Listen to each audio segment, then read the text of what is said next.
We are live. Yay! Okay, so welcome everyone to Connected Learning TV. This is the second webinar in our September series entitled Back to School, Creating the School Year We Want to Live In. And if you're watching this right now, we hope you'll share it out with your networks on Twitter, or Facebook, or Google Hangouts, whatever your social media of choice is. I'm Kim Jaxon. I'm an associate professor of composition and literacy at California State University, Chico, way northern California. We're spending this month thinking about how we design classrooms when we go back to school for inquiry, for community, for helping students feel like they're also the experts, and we'll end the month thinking about how we support our own professional growth within a really busy school year. And I'm super excited for today because we get to hang out with Leslie Atkins and Kittle and Suzanne Mills-Crawford, thinking about how we support inquiry and curiosity in our classrooms. And we're hoping we can kind of problematize or think about what it's like to be in institutions of schooling where we're often asked to create student learning outcomes in advance of even meeting the students. And so how do we support inquiry and student-driven curiosity when what we're supposed to do is known ahead of time? So we want to problematize that. And before we dive into the chat, just a couple of details. If you're playing along on Twitter, I made my little cheat sheet. Our hashtags are Connected Learning and B2S. And so we're hoping that if you'd like, you can post comments or questions in Twitter, and we'll try to answer them. You can also use the Q&A feature that you should see within the video player. And then the webinar is also being co-streamed on National Writing Project's educationinnovator.org. So before we begin, I was going to have everyone introduce themselves. Again, I'm very excited. And Leslie, I think we'll have you start if that's okay, and then Peter, and then Suzanne. So a little bit about you. All right. Just really briefly, I'm Leslie Atkins. I have a joint appointment in physics and in science education, also at Cal State Chico. I teach a range of courses, but the primary ones that I teach are for future teachers, an intro physics and a more of an inquiry class. And I would say that one of my courses definitely has an emergent curriculum. The other one is pretty well defined in advance. And I'm happy to talk about kind of the differences between the two. And I've worked closely with Kim in the past on writing in my classes.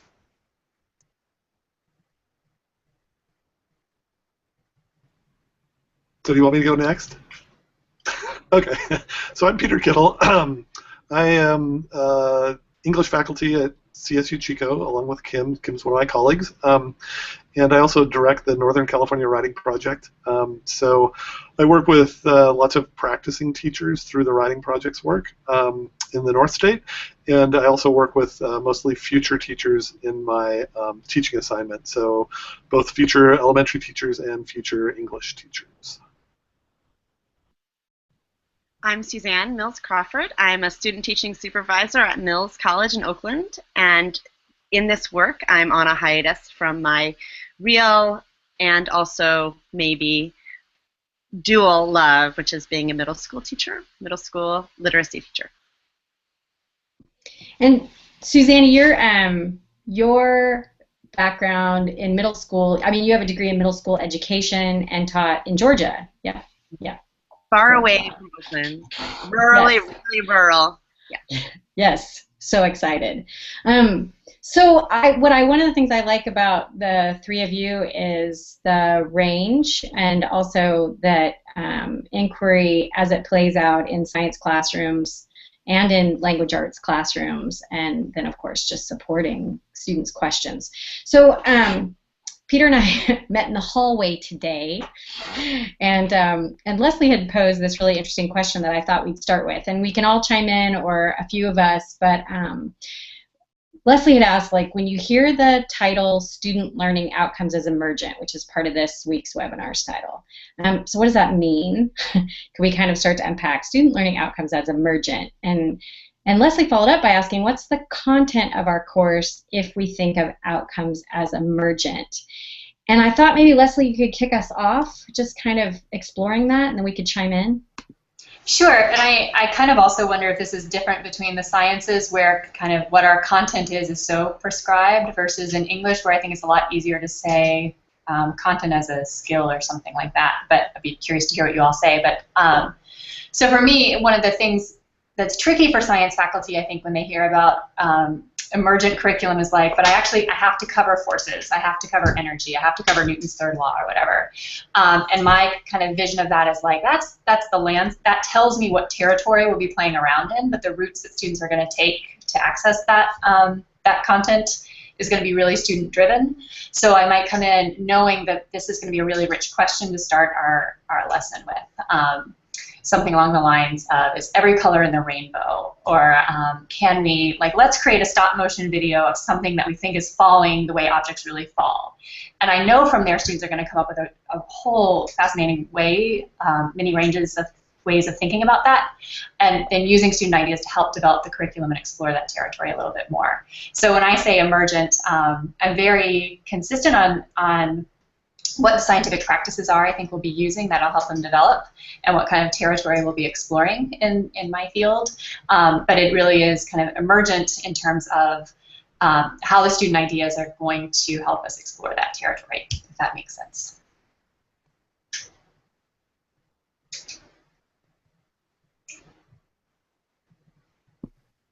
Yeah, actually, one of the things, and I think Peter, you could weigh in on this too, is if you think about when sometimes we talk about inquiry, people can think of it as anything goes, that students, you know, whatever you're curious about.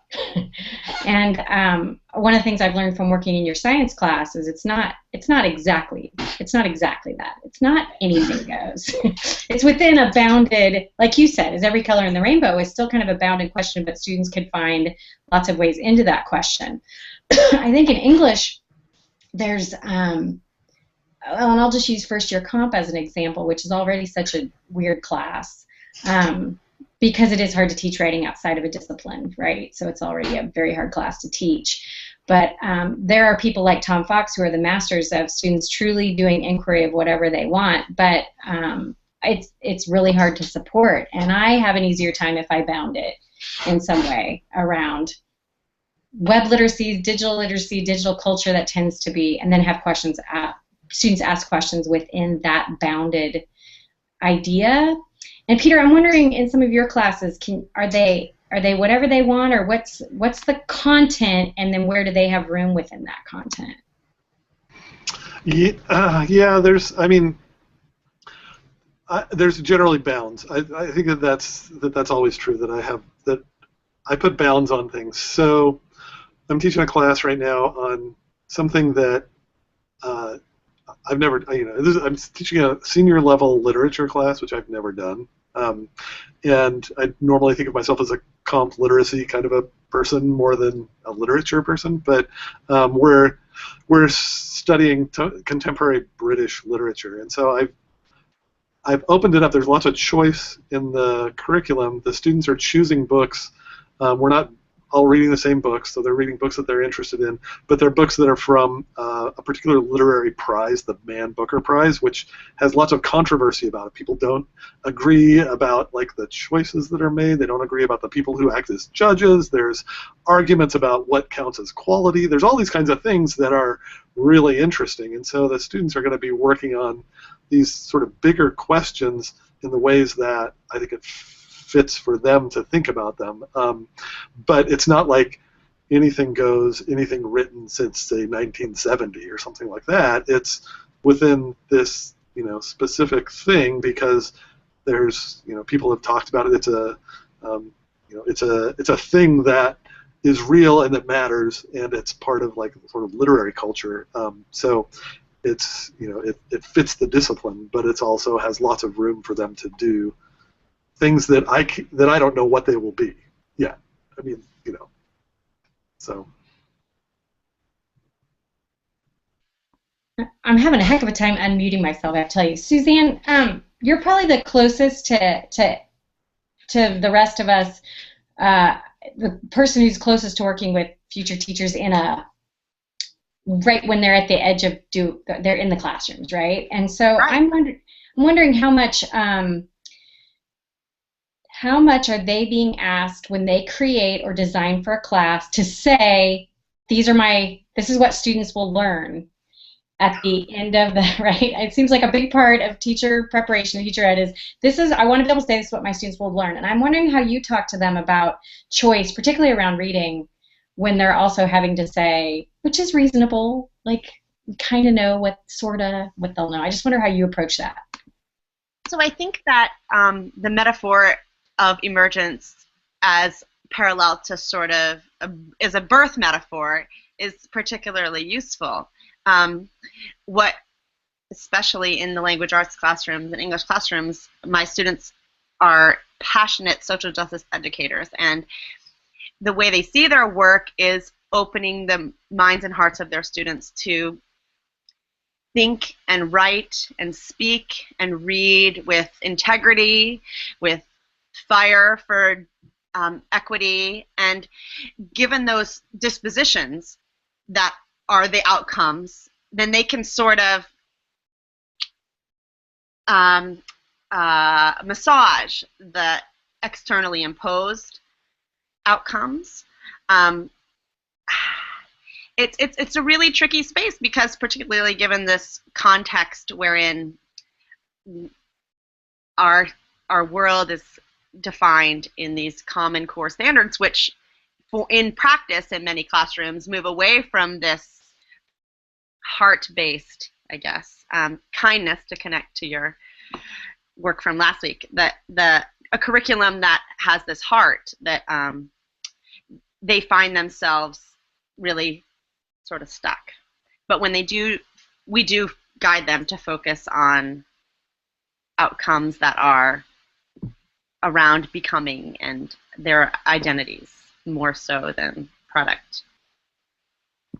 Man, I like that a lot. You're reminding me that, and Leslie and I have certainly had lots of conversations about this, that we think sometimes about the outcome is just a way of being. The outcome is that I hope that a student leaves a writing class knowing that it's a nice gesture to reread their text before they give it to someone. Like, that's just a nice thing to do. Not that I would say at the end of the semester students can all fix their commas, right? That's a very different approach to thinking about what an outcome is. I don't know, Leslie, you want to weigh in on that at all? Yeah, I guess, well, so my little notes that I was taking was thinking about disposition and identity as an outcome. And I think if you have a certain background in training and education, it's easy for you to say, well, yeah, that's a learning outcome, right? Like, learning is disposition and learning is identity. But I think it's hard when I'm writing a syllabus that has to go up the chain of command to really justify that disposition can be the outcome of my class. And when people are talking about assessment, what that looks like is identity as an outcome of science instruction. And I mean, maybe I'm overreaching, but I also feel like in science that line is even harder to cross, that we don't talk about love and feelings quite as much as I think we do in the literature world. So I am definitely on board with this idea. Of course, disposition is a learning outcome for my science classes, but I think that's an even harder sell sometimes in my world. So how do you work around that? I mean, so you just let the thing, I know what Peter's going to say. He's going to say, I write it in and let it go up the chain of command and I do what I want. So this is thinking back to the old standards. So in science, we have the next generation science standards, right, that are coming out. And we used to have, the last set of standards had several strands. There's the physics and the life sciences and the whatever, geosciences. And then there was an inquiry strand of standards. And what the next generation science standards say is, no, inquiry needs to be woven in with everything else. Like, you teach content by engaging in inquiry. But it used to be that I could say, oh, I'm teaching a class that does these standards, so this is an outcome. And I totally get why we don't want inquiry to stand apart. But the way I got the syllabus for the course I teach here, that's highly emergent, I would say, is by being able to call attention to, science ed literature says these are goals for science instruction, and kind of foregrounding those in my class. So, and let it go up the chain of command. And the chain of command came back at one point and said, Seinfeld's a TV show about nothing. Leslie teaches a course about nothing. And I said, well, let's be careful about how we frame what it is that I'm teaching. But science can be a little harder, so. No, I think that's fair. I think that's totally fair. Peter, how do you, when you, and because you also work so much with future teachers, how do you end up talking about that balance? Well, yeah, I mean, it's an interesting thing because English also is, I mean, so, English is also bound by the Common Core state standards, or the California standards, as they're calling them now. And so it's problematic in terms of understanding the ways in which in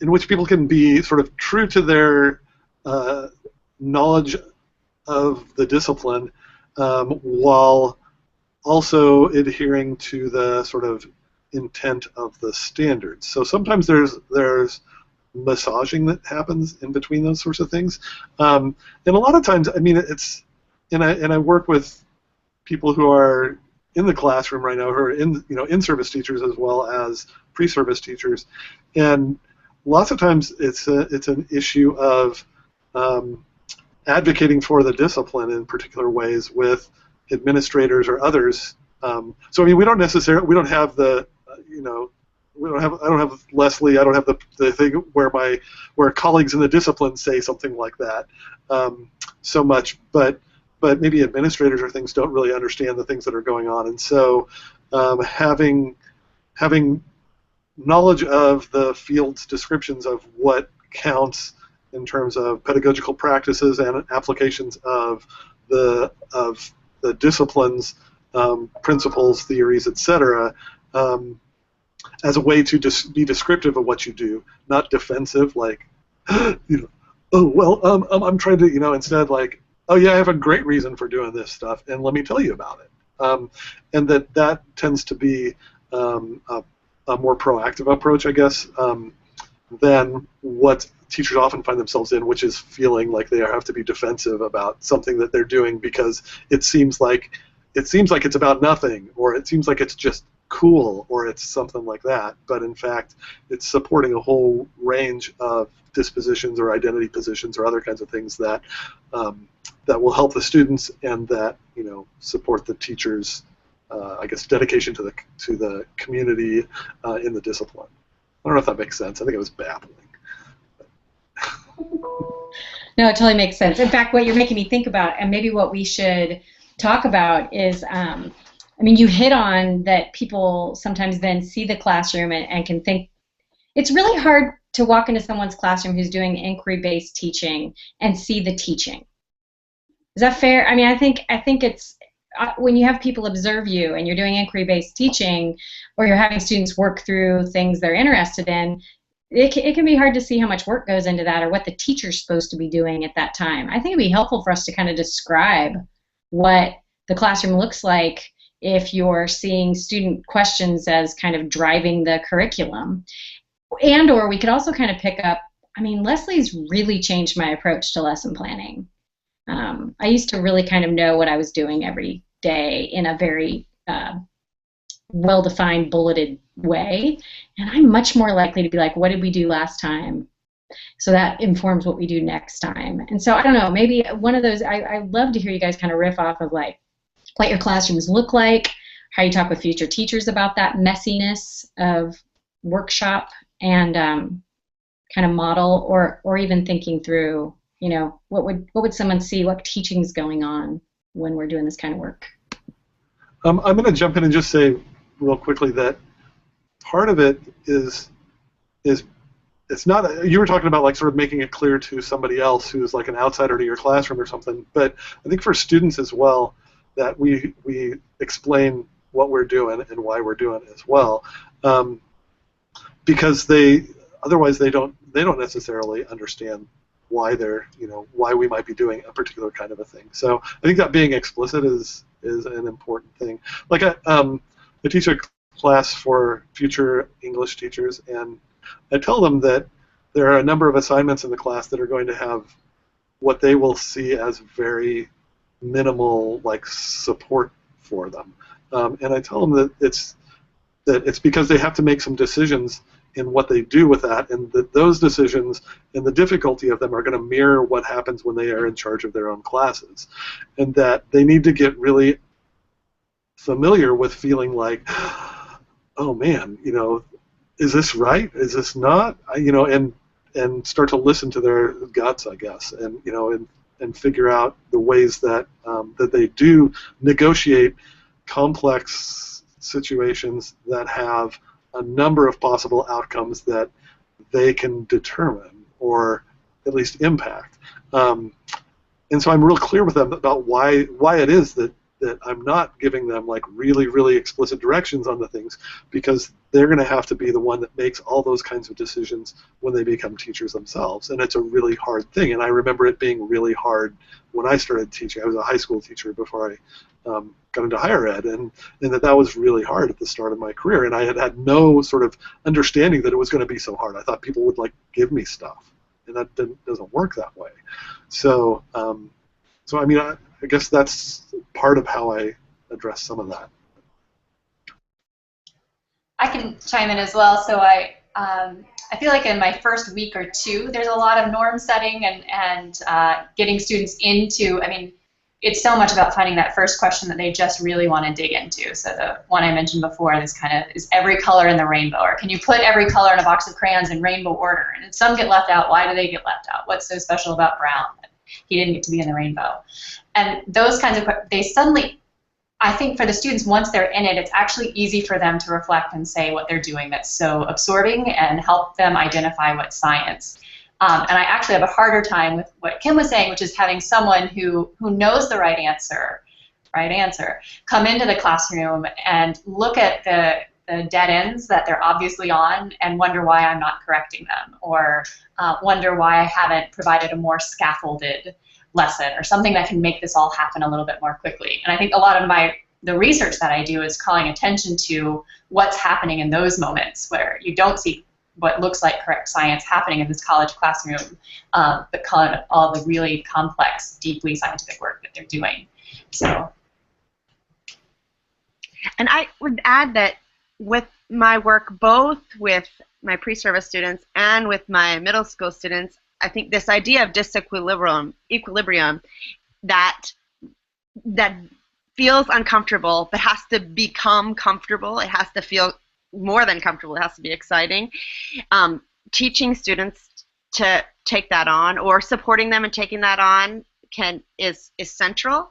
And a big part of that, I think, is what Peter mentioned, is reflecting on it and saying, what's going on? What am I feeling? What am I noticing about myself? What am I learning?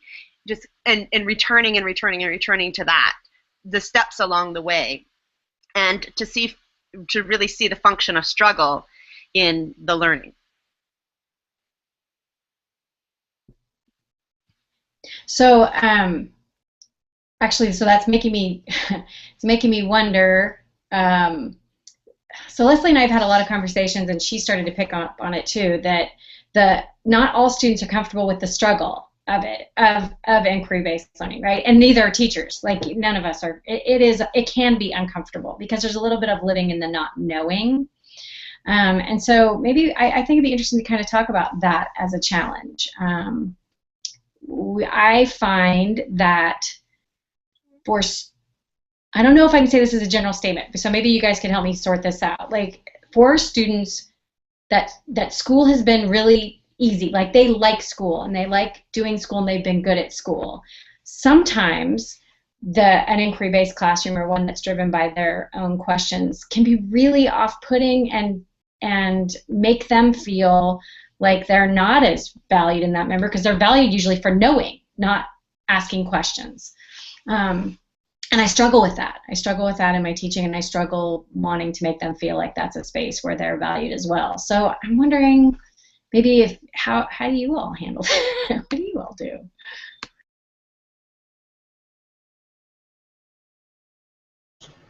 I'm making this face because most of my teachers are future elementary teachers, and they don't like science, and to suddenly be in a space where they're allowed to play with paints and wonder about where colors come from. Like it is definitely the students who come into my classroom feeling expert in science that struggle the most. And so I'm kind of making this face to Kim while she's talking, because it's a place where I struggle as well.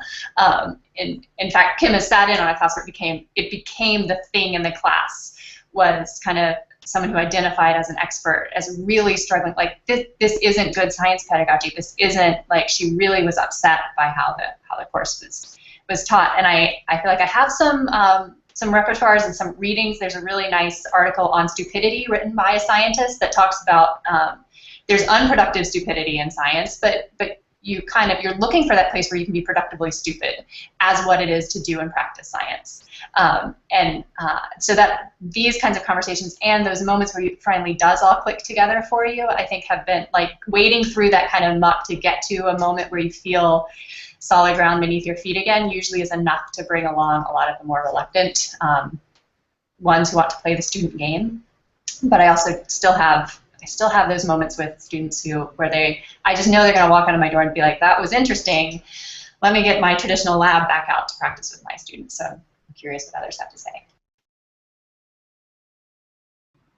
I think that, yeah, I don't know. It's helpful if there's a student in class that's had me for a different class, which happens sometimes but not very often, and I can say, because some of the things that we'll do will seem, they are non-traditional in lots of ways, and so I can say to the class, so-and-so has had me before. When I say that I don't have a set expectation for this particular assignment, but I just want to see that you have learned something and you show it to me in some way, you can trust me that I'm not going to like ding you because it isn't an essay or it's a, something like that. I'm not trying to mess with you. I do a little bit of I guess ethos building, right? That I try to appeal to their knowledge of me, whether it's through students that are already there in the class or other students that they know that have taken classes from me or something like that. That it will have an outcome that's valuable, and that you don't have to, it doesn't have to go in the way that every other English class you've taken is going to go or something, and it's okay. So I try to reassure, but also like sort of let them know that you can actually ask other people. It's it's not crazy. It'll work. It's it's okay. So I don't know, but it's a challenge because like you, a lot of my classes are future elementary school teachers who are, as Kim said, good at school. They want to be teachers because they've loved school all along and things. And so when things sort of disrupt their sort of conceptions about that, then there's sometimes some choppy seas that you have to navigate. I think in my middle school classroom, just a strategy that I found helpful was to just have my end of the year students write a letter reflecting on their journey addressed to the next year students. I mean, we do that all the time in classes about advice for how to be a good sixth grader, or like how to succeed as a senior in high school, or like as whatever, right? There's lots of advice out there, but that advice isn't necessarily useful in this particular context when what we're inviting them to do is trust this journey, to join us and to take the risks and to trust themselves. And so I feel like that's, although a tiny little, really strategic move, I found it to be really helpful to invite my students to reflect. I also feel really fortunate in my work at Mills right now to have this cohort of students. So I work in a program that is a humanities program, and so we have art students in the room, English teachers in the room, people who want to be humanities teachers in the room, and social studies teachers, history. I mean, they're just this huge range of futures that they're imagining for themselves. And because of their different life experiences prior to that, there are people who come straight from really successful college undergraduate careers, people who failed at 3 prior careers and are choosing this one, or have decided those past careers have led me to this place. There is a heterogeneity of sort of of comfort levels with the work and the learning and the year. And so we find that conversation is really helpful. Explicitly naming the parts that are hard can be very fruitful, and for them to know they're not the only ones that are feeling that hard, and just bringing it right into the room. And then also for me to bring it in too. So when I ask them to reflect on a particular day in the classroom in writing, or not even in writing, just reflect on it and bring something to me, then if I too do it my way and am articulate about my own, this is hard because, or whatever, that builds a community of negotiators of learning. Well, it also seems like that you and Leslie are both talking about then is creating a space where the not knowing is okay, right? That the it's okay to not know is, I think, and then built into that, the not knowing is, I've heard all of you kind of pointing in some ways to the reflective nature of that, and the times to pause, to say, what do I know? Where is this hard? What am I still confused about? Like building that in. And even in your case, Suzanne, like, I mean, that's actually a structure. I really like the idea of, there's a way in which I'll bet you build trust by having the middle schoolers who just went through with you talk to the new grad. You get some buy-in because they're hearing from other middle schoolers, like, listen, she's not completely wackadoodle. Although I totally am. Yeah, I know that they'll find that out later, right? But that's or they actually write about that. I mean, they write about the things I've done that sort of prove that they should trust me a little bit, So I'm in that space too. Love that. I also like really explicitly naming, you said this, Leanna, the parts that are hard, and I think helping students to identify that's hard because learning's hard versus that's hard because you're not doing it right. And there are times in my class when that's hard because that's actually not what we're doing here. Like, you're not supposed to know the right answer. It's not hard because you don't know the right answer. That's the right kind of hard. So that way of being explicit about what should be hard about classrooms and what should be hard about learning, I think really helps. Yeah. You're reminding me that something that's been, I'm liking better at least, I still need to keep asking students about how this is working for them.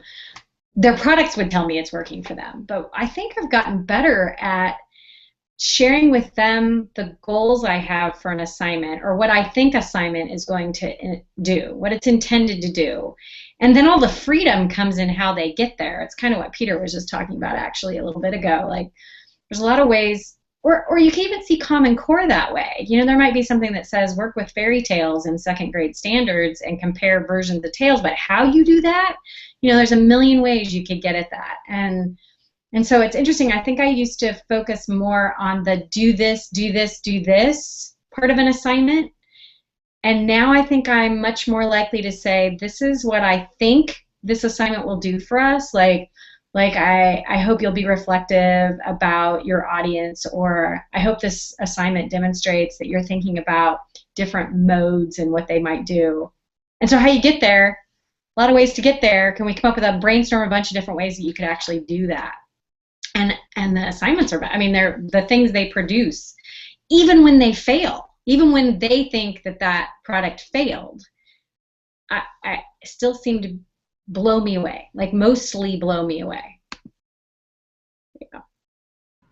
So I was thinking when you were talking there, Kim, I've been, like this semester, I'm trying to think, I can't remember where these things showed up there.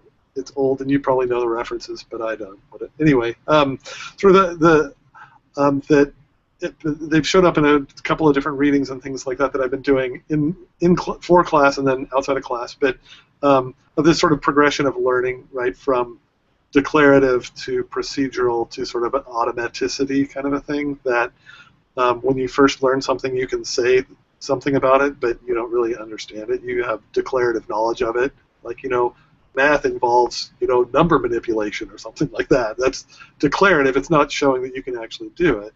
And then you move into things where you are sort of enmeshed in whatever the issue is and are trying it out and it's still new to you and unfamiliar, but you're working in it, and then that leads to a kind of automaticity that sort of, and to put it in the terms we were using earlier, sort of like it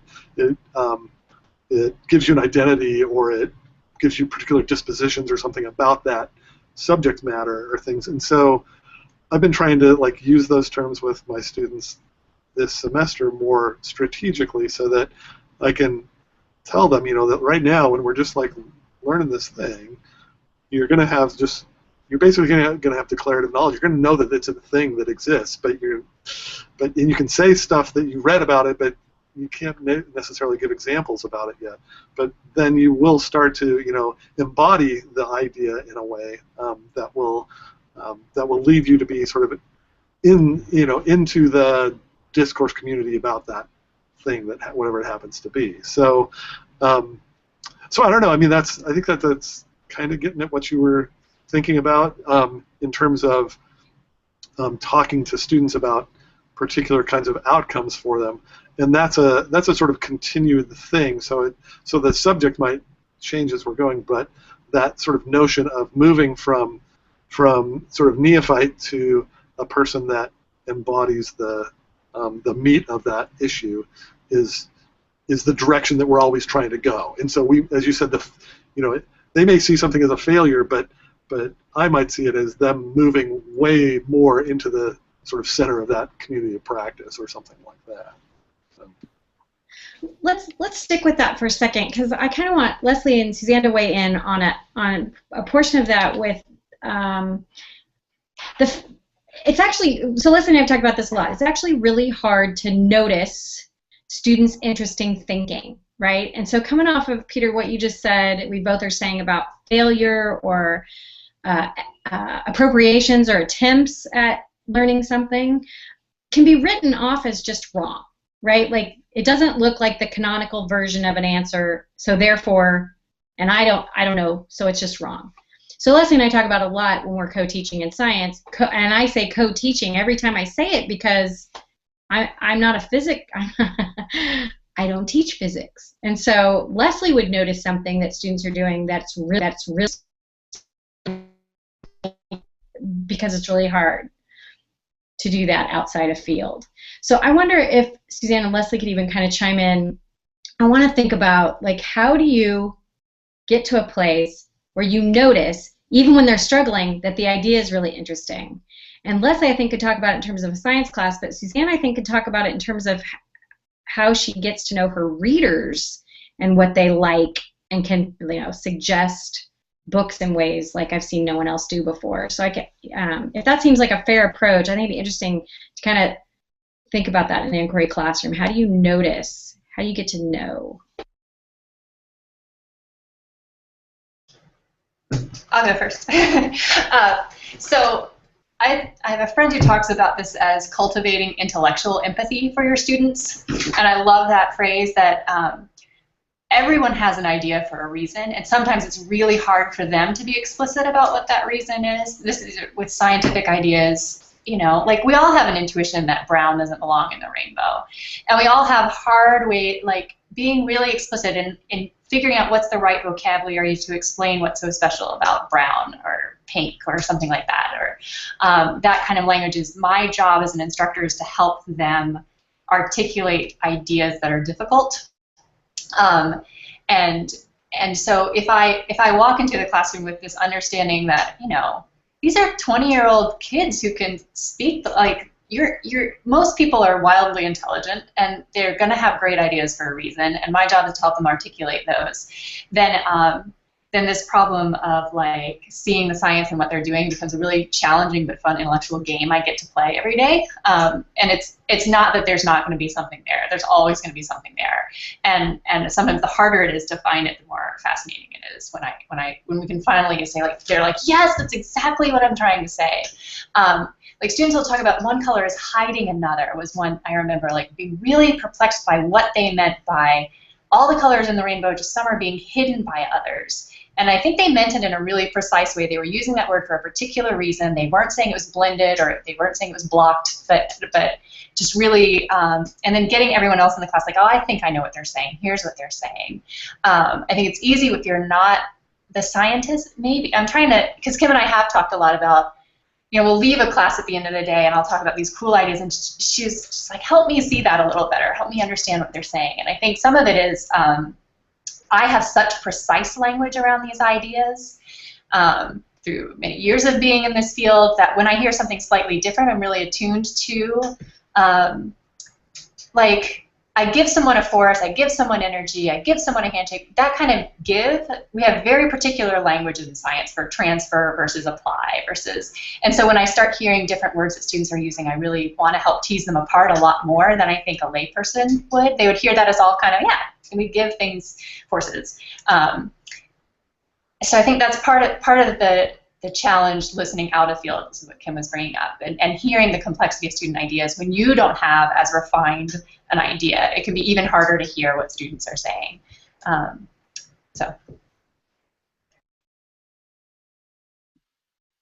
That idea of a fun intellectual game, that's where it's at. Yeah, I love it.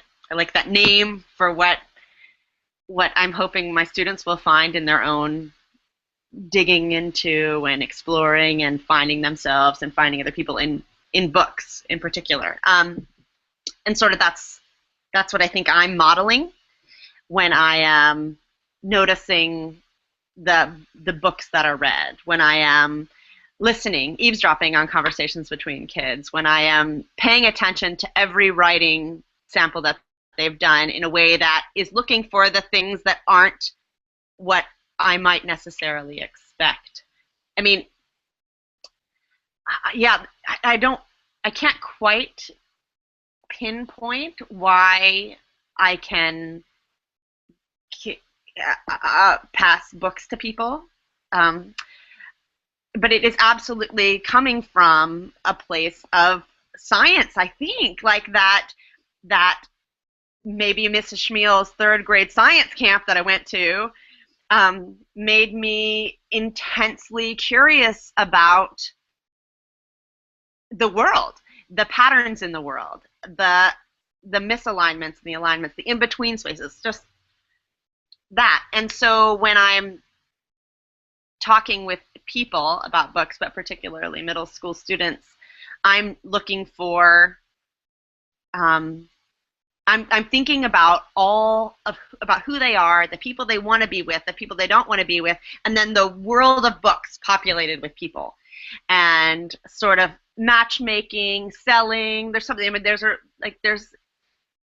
maybe Caps for Sale, that book, but it's a picture book, and I just have this metaphor in my head that I want to be that peddler with books stacked on my heads instead of hats, and I want the monkeys get my books. And so that peddler just sits down there with the just right stack of hats. I want to be the person with the just right stack of books. I had this English teacher in high school, veteran. If you walked into her classroom, you would not think, oh, that's such a fantastically charismatic teacher. But she had this literal stack of books on her desk, and she nonchalantly gestured to them, and they were connected to the books we were reading by authors in little threads, and she just she let these little sprinkles of goodness out, and people, when they were ready for a variety of reasons, grabbed onto those. And I think that impacted me greatly in the way I think about my students as readers. If I have a person who, talking to them, making them talk to each other, making them pay attention to what they like and what they didn't like and what would confuse them in a book, and that. So the common thread there too, it's striking me. First of all, the actual descriptions of your classrooms always make me very giddy. Is the common thing there is students are talking more than y'all. You can't notice interesting. It's really hard to notice interesting thinking or notice interest and be able to suggest something if they never get to talk. And that sounds really simple, but I think therein lies the difference, is that they're in classrooms with you where they probably talk more than you do. I'm gonna assume that's the way you hear what they're interested in. So Can we talk a little bit about, I kind of promised as part of this series that we'd also, I mean, in some ways it's going to take us back a little bit, but we've kind of promised that we'll think about what day one or week one looks like in classrooms that have a focus on inquiry and curiosity. And I wonder if you could all talk a little bit about how you do that kind of setup so that students know the space and their expectation of that space.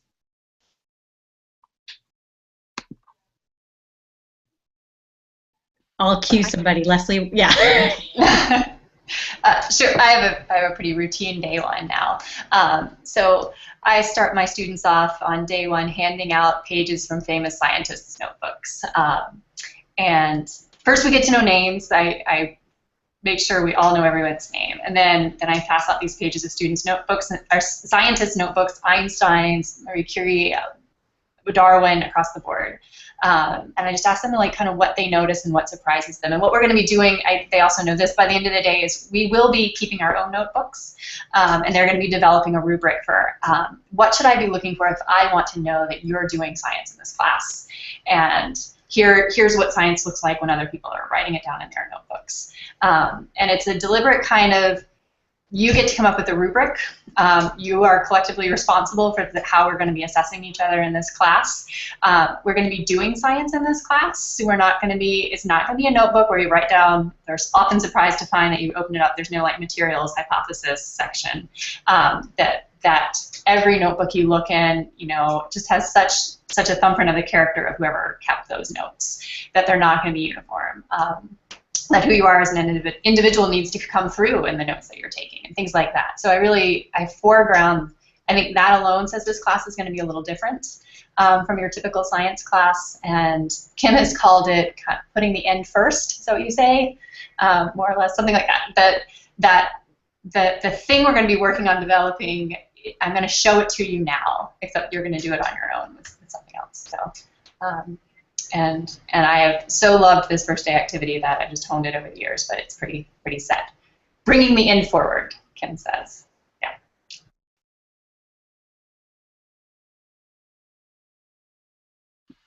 I too call on textual artifacts to build our space, and a lot of touching books and moving books and looking at books and flipping through books and making lists of books. But that against the backdrop of brainstorming across days about what is communication and what is it for and how communicative we are as humans and all the other communicative beings in the world or creatures in the world. And so we physically create a space that reminds us all the ways. I vividly remember, students bringing in magazines, bringing in, years ago when many of my students didn't have access to computers. It was not that long ago, but they just didn't. Anyway, doesn't matter. Representations of things, and our walls were just covered with all the messages, facial expressions, clothing, like all the ways that we are getting information and getting messages. And so having that artifact, that textual base that we can return to, seemed a really powerful way to start. So yeah, so the class that I was talking about before with where we're reading these Booker Prize books, we started that with like just a conversation about like what makes something good, what sorts of, and then we switched from just sort of like something to a book, and so we generated a bunch of different ideas, and then we sort of compartmentalized them and into some like different sort of classifications and things, and then talked about which ones seemed to be most important and which ones didn't. And so this we sort of developed a framework that we would use as the semester continues, for them to be thinking about the questions that arise for them, that we sort of did as I think as you both have said, like sort of a group norming about certain kinds of ideas. So so that seems to be like a thing that that immediately decenters me and decenters sort of different, other sorts of notions of centralized authority, and instead position students to have authority about something that they've been studying for a while. So it's, so that seems to be a way that generates student buy-in and student engagement from the start. So that's kind of how that's sort of, every class is a little bit different, but that's the kind of thing, I guess, the kind of move for early in the semester to help that happen. So I like the use of artifacts across a lot, right? Or the use of even student-generated. I mean, all you kind of talked about student-generated, right? Rubrics or ideas or whatever. I think I said this last week too. I really believe that day one or week one, but day one, that if you want them to see their questions or their ideas as central, then on day one their ideas better be central. I don't think you do all the talking on day one and then expect them to do all the talking on day two. I think from the get-go you have to have structures in place that are like, this is what this class is like, and you're a valued member. Names, I mean, Leslie said names. I think that's a huge part of it. We had a really good question on Twitter that I thought we could pick up, which is, and it was posed as like, what's the one thing you'd say you avoid in a classroom there you see learning as emergent? And so I wonder if you could think about that. I'm going to throw out, I think the one thing that can get in the way is fear on the part of the teacher. I think the one thing I have to avoid is I have to stop worrying that I have all the answers. Like, I can't have a classroom where I see ideas of students as important and ideas of emerging if I'm worried that I'm going to be wrong, or because I'm going to be. There's going to be a day when a student just knows more about something than I do. So for me, it's kind of letting go of some of that fear. I don't know, can others chime in on what's kind of death to the emergent learning classroom? I think it's really a big thing for me is related to what you've just said. Is owning that as the teacher. Like, yes, getting rid of your fear inside of you and allowing yourself to negotiate the journey, the over timeness, but also to invite our students into that too. That it's such a different position for the teacher to be facilitator, guide, participant, all of those roles, and teacher, that I think we up front need to let them know that we're learning too, and we're figuring it out with all of our knowledge that we bring.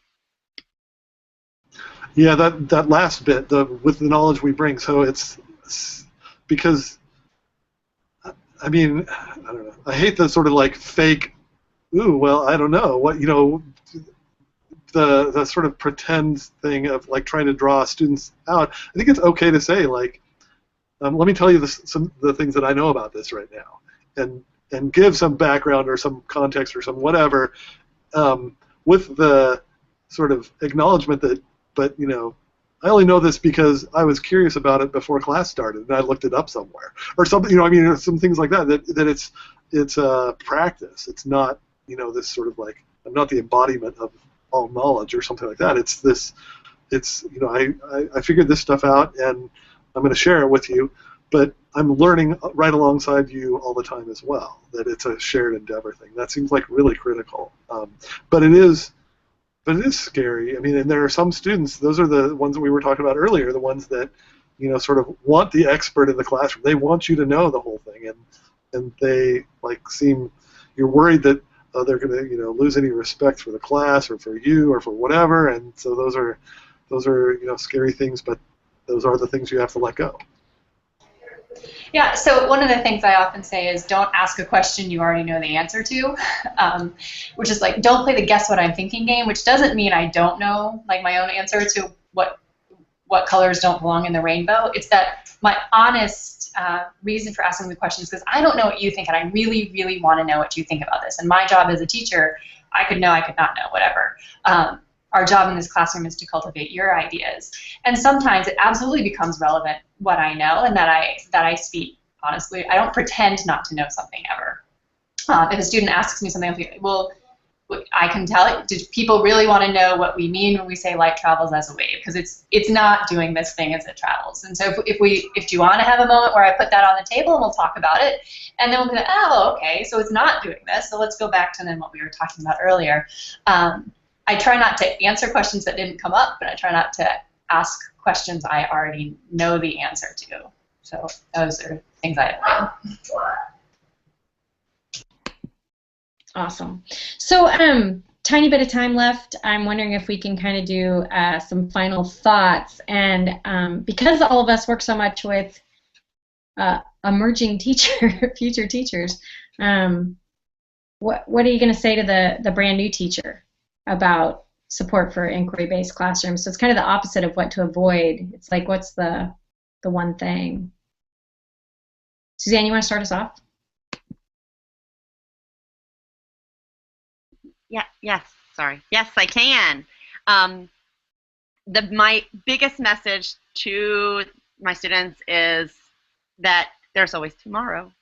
And so, while we've just said having this first day that establishes the ways that we do things, the ways that I'm inviting you to be in the class, and the ways for us to think about assignments and activities as not things we do, but things as we do them, they're doing things to us. So I want my students not to think that they need to commit to a whole year, or that when they mess up that they can't reorient and try something else, or if they start the year a certain way that they can't spend some time doing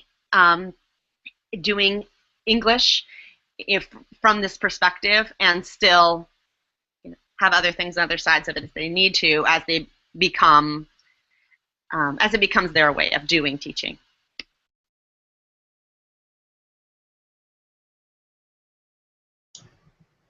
Yes, I would say it's a fun way to teach. I think when the first time I tried having such an open inquiry kind of thing, I just fell flat on my face.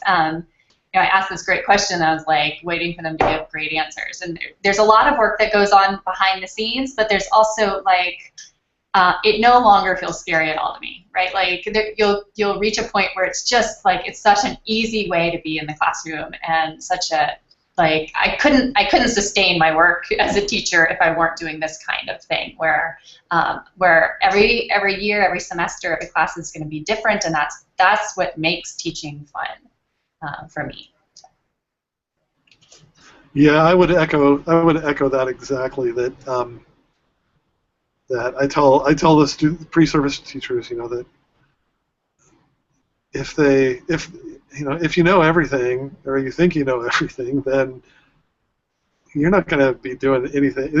Nothing that happens in the classroom is going to be that engaging to you. That's not an intellectual life. You want to have this like amazing things where you are learning along with your students every semester, and you're engaging with these interesting ideas, and you're doing cool stuff. That is what sustains me as well as a teacher. That's why I love to teach. It's like I hate having reassigned time when I'm not teaching to do administrative things. But I just it's the thing that keeps you sort of youthful in spirit and satisfied with your job. Yeah, I agree. It's like learning. I learn something every day I'm in the classroom from the students. It's the best part. I want to thank you all for an amazing conversation. This inquiry-based pedagogy is not easy, and it's not always easy to describe, and you guys are awesome. We're going to wrap up our second webinar of our September series, Back to School. That doesn't mean the conversation has to stop. You can continue the conversation on Twitter using Connected Learning or B2S hashtags. And then Connected Learning will also have a full video of this as an archive up on connectedlearningtv.com. You can share that with your networks, and then there's a great newsletter actually you can sign up for with Connected Learning TV, and then you find out what the next webinar series are. Next Tuesday at 2 Pacific, we're going to be talking about distributing expertise in the classroom with Kevin Hodgson, Laura Gibbs, and Jarrett Crone across elementary school teachers to college teachers, and they do some beautiful work where kids take real ownership of those classrooms as well. So that'll be fun. And really, thank you again. Thanks again, everyone, for participating. And we'll see you all on Twitter. Have a good day.